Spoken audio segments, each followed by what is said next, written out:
y nace precisamente como una universidad que generalmente tiene todo que ver con el catolicismo, pontificia.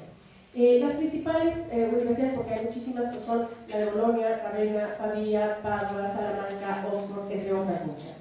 Esto recrea un movimiento impresionante de cultura, y aquí podríamos encontrar muchos rasgos de muchísimos pensadores importantes de esta época, Edad Media, y las universidades, pero a mí en particular me llaman la atención algunos, como este que voy a mencionar ahorita, porque es como uno de los grandes pensadores olvidados, por lo menos no se les da la importancia que tienen. Me estoy refiriendo a Pedro Abelardo. El maestro Abelardo, un maestro medieval, me estoy refiriendo al año aproximadamente de 1112, pleno siglo XII, un hombre que manejaba perfectamente la filosofía, la lógica, la retórica, la argumentación, y esto a los abogados nos interesa mucho, más ahora que estamos ya con la puerta abierta para los juicios orales. Entonces, él sabía de esto y era un experto. Él fue muy reconocido en su época, pero como era muy bueno, pues también fue muy perseguido. Y él escribe su propia vida llamándole Historia Vitae Calamitatum, o sea, las calamidades de mi vida. Su vida fue angustiante hasta llegar a una determinada época que apenas rebasaba los 24 o 25 años y ya era un hombre muy distinguido. Conoce a Eloísa, la primera mujer de la que voy a hablar en esta charla, una mujer inteligente, brillante, que sabía latín, una mujer preparada, con avidez de conocimiento, y al ver esto y ya no poder ir a la universidad, pues entonces su tío, Fudberto, le asigna un profesor particular, que es precisamente el recién llegado a París, que era Pedro Abelardo.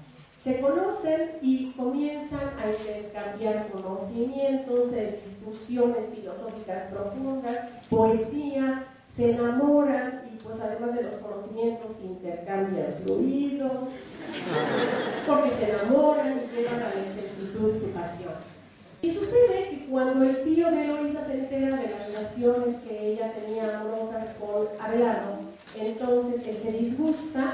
Ellos entonces se casan, contraen matrimonio, ella se embaraza, nace una criatura a la que por ser tan ocultos le ponen el nombre de Astrolabio.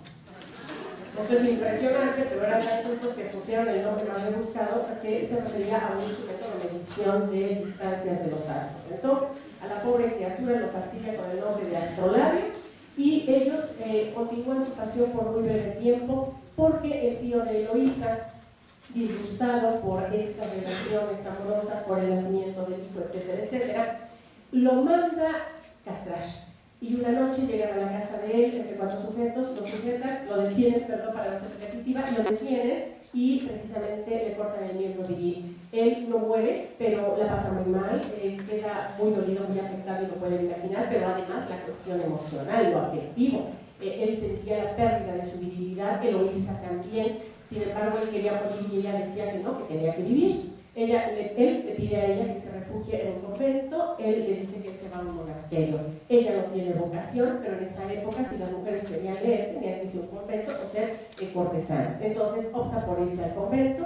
Él, Pedro Abelardo, se refugia en un monasterio, y cada quien hace una labor muy interesante en cada una de estas instituciones, y se vuelven a frecuentar muy de vez en cuando, donde vuelven a hablar de cuestiones culturales, sobre todo filosóficas, y posteriormente muere él, después muere ella, y ambos dejaron la petición de que cuando murieran fueran enterrados juntos, de tal manera que son enterrados en una hermosísima pero sencilla tumba gótica que se encuentra en Père Lachaise, en París. De manera que cuando vayan ustedes por allá a hacer alguna investigación de campo, visiten Père Lachaise y vayan a ver, aparte de la de Morrison, la tumba de Abelardo y Eloísa, porque es obvio que van a ir también aquí.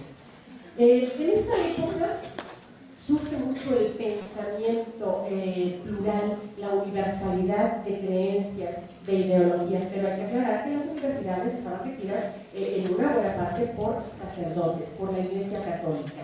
De la universidad medieval damos un gran salto a lo que es la universidad en México, y entonces tenemos unos breves datos que son muy interesantes y que creo que ustedes lo saben. En 1551, por cédula real, se crea la Real Universidad de México, en plena época colonial.